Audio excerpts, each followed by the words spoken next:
I came here very curious about operating real estate. I don't think there's anybody in this room can define it. That I've heard that operating real estate includes self-storage.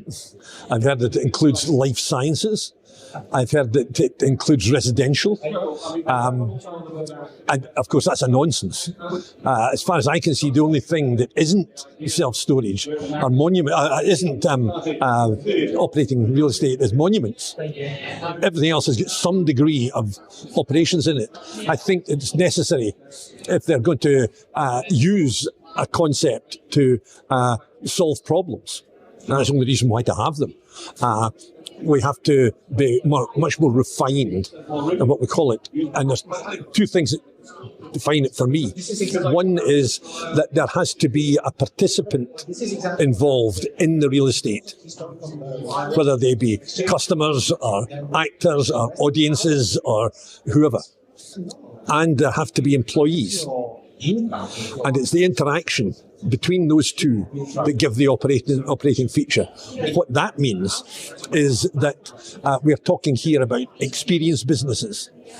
That is, businesses that are outside the home, people go to, they consume on site, and so on. That those are operating real estates. And if we get to focus on that, then we're able to link that to developments in the economy, rather than going from operating real estate is whatever I say it's going to be, and then trying to look at what the impact of inflation is on whatever I say. There's a lot of refinement that's needed. Yes. There's just been a panel discussion specifically focused on inflation, economic factors, and of course there's going to be one later this afternoon. ESG. What's, again, just your brief comments on those two major issues facing the industry? Nobody in this room can do anything directly that's going to affect interest rates or inflation rates. They're too big for real estate guys. The issue is that the inflation and interest rates will be impacted by many other issues that are outside the scope, the narrow scope of real estate players. We are faced with the global warming thing, the getting to net zero by 2050. That we're not alone in that. The world has lost something like 15 trillion GDP through the pandemic. It's not just that. The world has also lost an uncalculated amount from the wars in Afghanistan, Syria, Yemen, and Ukraine. It's not just that, but the international trade has been disrupted. Put all those together, those are the most major questions that the world economies have ever had to deal with.